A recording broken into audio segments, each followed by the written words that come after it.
নমস্কার। আজকের ভিডিওতে আমরা দেখাবো যে কিভাবে আপনার একটাই হোয়াটসঅ্যাপ দুটো মোবাইল থেকে খুলতে হবে। মানে আপনি দুটো মোবাইল থেকেই একই হোয়াটসঅ্যাপ খুলে রাখতে পারেন। ওকে? সেটা আমরা এই ভিডিওতে দেখাবো এবং কিভাবে ১ মিনিটের মধ্যে সেটা করতে হবে সেটা দেখিয়ে দেব। ঠিক আছে? তো আপনাদেরকে বোঝানোর সুবিধার্থে আমরা দুটো মোবাইল নিয়ে নিয়েছি। আমি এটাকে ডান হাতে যেটাকে ধরছি, এটাকে ধরে নিচ্ছি মোবাইল নাম্বার 1, এটা হলো মোবাইল নাম্বার 2। ঠিক আছে? যাতে আমাদের বোঝানোতে সুবিধা হয় সেইজন্যে আমরা বলছি। এবং আমি আগেই বলে রাখছি এই দুটো মোবাইলেই কিন্তু আমরা WhatsApp অ্যাপটাকে ইনস্টল করে নিয়েছি। এটা হলো আমাদের প্রাইমারি মোবাইল যেখান থেকে আমরা এখন WhatsApp চালাচ্ছি এবং এই মোবাইলটা আমাদের সেকেন্ডারি মোবাইল। এখানেও এই একই WhatsAppটাকে আমরা এখানে খুলব। ঠিক আছে? তো চলুন তাহলে একবার দেখে নিই কিভাবে কি করছি। তো দেখুন আমাদের মোবাইল 1 এ WhatsApp খোলা আছে এবং মোবাইল 2 তে এখন WhatsApp খোলা নেই। খোলা নেই বলতে আমরা অ্যাপটাকে খুলে রেখেছি কিন্তু এখানে লগইন করা নেই। ওকে? তো লগইন করার জন্য এই একই WhatsApp এখানে লগইন করার জন্য একই মোবাইল নাম্বারের WhatsApp এখানে লগইন করার জন্য আমরা কি করব? আমরা agri and continue A click করব। এটাকে ডোন্ট অ্যালাউ করব। এরপর উপরের দিকে এখানে দেখুন ট্রিপল ডট আছে। এখানে ক্লিক করব।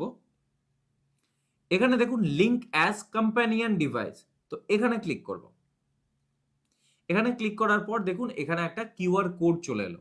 এই কিউআর কোডটাকে আমাদের এই মোবাইল দিয়ে স্ক্যান করতে হবে। ঠিক আছে? যেটা প্রাইমারি মোবাইল, যেটা মেইন মোবাইল, যেখানে আমাদের অলরেডি খোলা আছে সেখান থেকে স্ক্যান করতে হবে। তো স্ক্যান করার জন্য আমরা এই ট্রিপল ডটে ক্লিক করব। এখানে দেখুন লিংকড ডিভাইস আছে। তো এখানে ক্লিক করব। এখানে দেখুন লিংক এ ডিভাইসে ক্লিক করব। ঠিক আছে? এরপর আমরা এই মোবাইলটা এখানে নিয়ে এভাবে এই কিউআরটাকে স্ক্যান করে নেব। ঠিক আছে?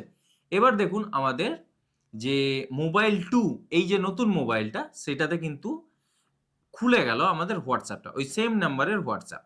ওকে? তো আমরা এটাকে এখান থেকে কেটে দিচ্ছি, ক্যানসেল করছি।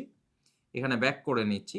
দেখুন একই WhatsApp আপনারা কিন্তু দুটো মোবাইলে খোলা দেখতে পাচ্ছেন। তো এরকমভাবে দুটো মোবাইলে একই সঙ্গে একই নাম্বারের WhatsApp চালানো যাবে এবং দেখতেই পেলেন যে কিভাবে আমাদেরকে সেটাকে করতে হবে। ঠিক আছে? এবার আপনি যদি মনে করেন যে না ঠিক আছে, আমরা দুটো মোবাইলে খুলেছিলাম ঠিক আছে, বাট এখন আর চাইছি না বা আমাদের যেটা সেকেন্ডারি মোবাইল সেটাতে খুলে রাখতে। তো তাহলে এই সেকেন্ড মোবাইলে এটাকে বন্ধ করার জন্য আপনাকে এই মেইন মোবাইলে আসতে হবে। মেইন মোবাইলে আসার পর এই ট্রিপল ডটে ক্লিক করবেন। তারপর লিংকড ডিভাইসে ক্লিক করবেন। এখানে দেখুন ডিভাইস স্ট্যাটাস, ঠিক আছে? Android 14 আছে। এই Android 14 এর উপর ক্লিক করবেন। এরপর এখানে দেখুন এটা অ্যাক্টিভ আছে। তো এই লগ আউট এ ক্লিক করবেন। দেখুন এটা বন্ধ হয়ে যাবে কিন্তু। দেখতে পেলেন? এটা কিন্তু বন্ধ হয়ে গেল। ঠিক আছে? এবং আমাদের রেকর্ডিংটাও কিন্তু স্টপ হয়ে গেল। ঠিক আছে? রেকর্ডিংটা স্টপ হয়ে গেল। আপনারা এখান থেকে শব্দটা পাচ্ছেন যে রেকর্ডিং স্টপ হয়ে যাওয়ার। সো এখান থেকে বন্ধ করলাম তো এটাও কিন্তু বন্ধ হয়ে গেল। তো এরকমভাবে আমাদেরকে কি করতে হবে? দুটো মোবাইলেই একই WhatsApp একসঙ্গে চালাতে হবে এবং যদি বন্ধ করতে চাই তো তাহলে বন্ধও খুব ইজিলি করতে পারবো এই একই প্রসেসে। আশা করি আপনারা বুঝতে পেরেছেন যে কিভাবে একই নাম্বারের WhatsApp খুলতে হয় দুটো মোবাইলে। যদি কোনো রকম কোনো প্রবলেম থাকে তো তাহলে আপনারা আমাদেরকে কমেন্টে জিজ্ঞাসা করতে পারেন। আমরা রিপ্লাই দিয়ে দেব। ঠিক আছে? ভিডিওটা এখানেই শেষ করছি। ধন্যবাদ।